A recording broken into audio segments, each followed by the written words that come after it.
நன்றிம்மா. வணக்கம் குருஜி நேரம். வணக்கம் மேம்.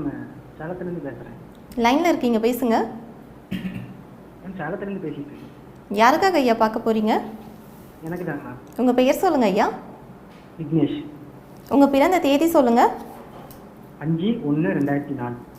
5/1/2004. 5/1/2004. பிறந்த நேரம்? சேலம். பிறந்த நேரம் சொல்லுங்க ஐயா. 8:55 PM. 8:55 PM. பிறந்த இடம் சேலம்ங்களா? சேலம். ராசி நட்சத்திரம் சொல்லுங்க ஐயா. ரிஷபராசி. ரிஷபராசி. மிருகசீரிடம். என்ன கேள்வி கேட்கணும் ஐயா? ஐயா குருஜி ஐயா, வணக்கம் குருஜி ஐயா. வாழ்த்துக்கள், நல்லா இருப்பீங்க. 2K kids. மிருகசீரிஷ நட்சத்திரம், ரிஷபராசி, சிம்ம லக்னா. ஆமாங்க ஐயா. சரி, லக்ன சந்திங்க ஐயா. லக்ன சந்தி கடகலக்கணமாக கூட இருக்கிறதுக்கான அமைப்புகள் இருக்குது. கடகலக்கணமாக இருந்தாலும் என்ன, கடகலக்கணமாக இருந்தால் தனி சுக்கிரன் லக்னத்தை பார்க்குறாரு. சிம்ம லக்னமாக இருந்தால் லக்னத்திலேயே குரு இருக்கிறாரு. சிம்ம லக்னமாக இருந்தால் குரு லக்னத்தையும் பார்ப்பார், லக்னாதிபதியோடு பரிவர்த்தனை ஆவார், லக்னாதிபதியையும் பார்ப்பார். கடகலக்கணமாக இருந்தால் லக்னாதிபதி உச்சமாக இருப்பார். எந்த லக்னமாக இருந்தானேயா? அருமையாக சூப்பராக இருக்குப்பா. அது ஓரளவுக்கு உங்களால புரியுதுங்க ஐயா. ஐயா என் சப்போஸ் கடகலக்கணமாக இருக்கலாம். ஏன்னா பின்னாடி போகிறதுக்கு 3 நிமிஷம் பின்னாடி போனால் கடகலக்கணம்.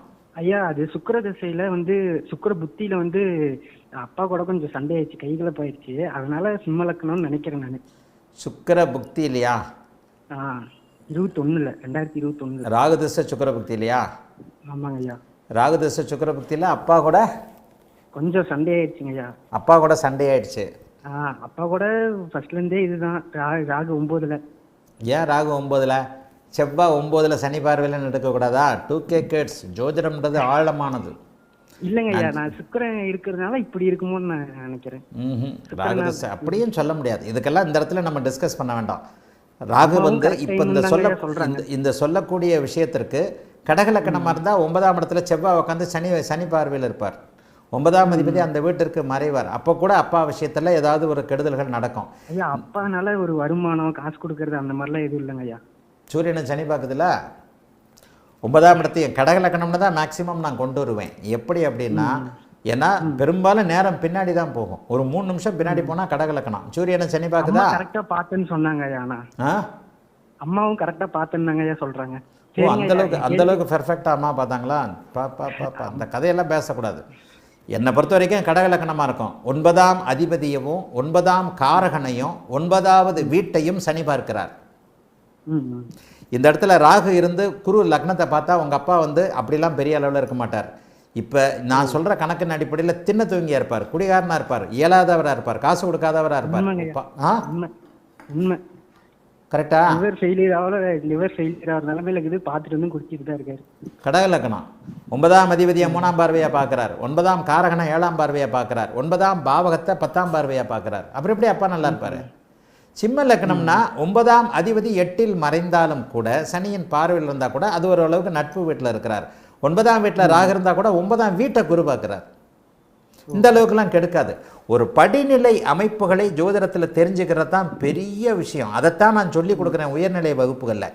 நீங்கள் கண்டிப்பாக கடகலக்கணம் 3 நிமிஷத்துக்கு முன்னாடி நான் சொன்ன அந்த 3 பாயிண்ட் பளிச்சுன்னு உங்களுக்கு புரியணும்.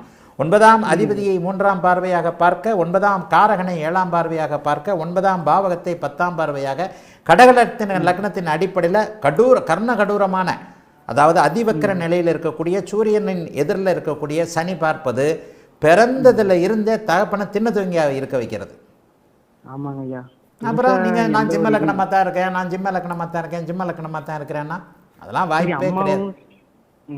ஓகேங்க. என் கேள்வி படிப்புல ஃபோக்கஸே பண்ண முடியலங்க ஐயா. ஃபோனு ராகுதசை ஒன்றும் முடியலங்க. ராகுதசை அமைப்பு கடகலக்கணத்தின் அடிப்படையில் 10ஆம் இடத்துல ராகு இருக்கிறாரு. ராகு குருவின் பார்வையில் இருக்க உங்கள் வாழ்க்கை நல்லா இருக்கும். உங்கள் இதில் மைனஸே அப்பா தான்.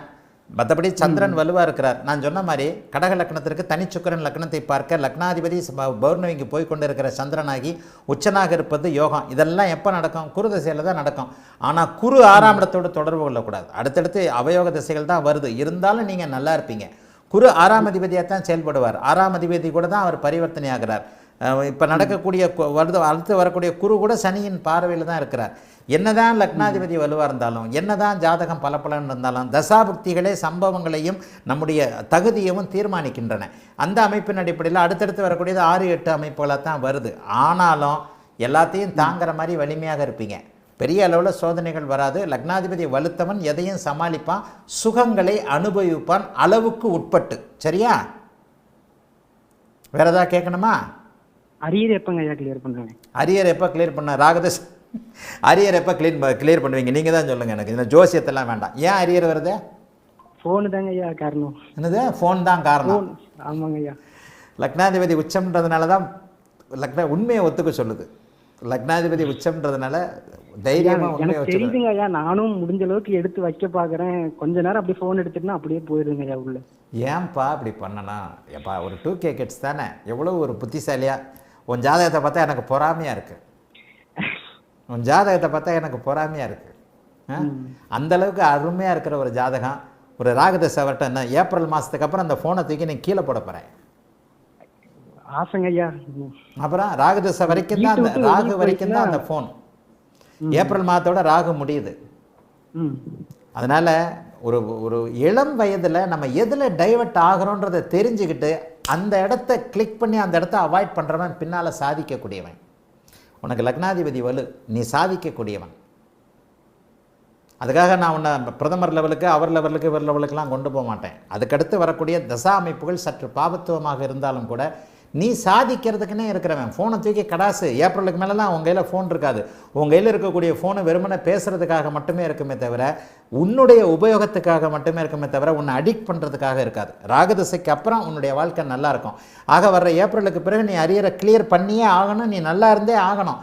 குரு என்ன இருந்தாலும் பரிவர்த்தனை அமைப்புகளை சூரியனோடு சூரியனை பார்த்துன்ற அமைப்பில், உயரதிகார அமைப்பில் நல்லா தான் இருக்கிறார். ஆகவே ஏப்ரலுக்கு பிறகு உனக்கு நல்ல மாற்றங்கள் ஏற்படக்கூடிய தன்மைகள் உண்டு. ராசிக்கு 10ஆம் இடத்துல குரு வலுத்து இருக்கிறதும் அதனுடைய தொழில் அமைப்புகளில் இருப்பு அப்படின்னு காட்டுது. அதிகாரம் உள்ள அமைப்பு, அரசு அமைப்புலாம் உனக்கு வலுவாக இருக்கிறது. ஆகவே அரியரை கிளியர் பண்ணிட்டு கவர்மெண்ட் வேலைக்கு ட்ரை பண்ணு. வாழ்த்துக்கள், நல்லா இருப்பேன். அழைத்ததற்கு நன்றி ஐயா. நேயர்களின்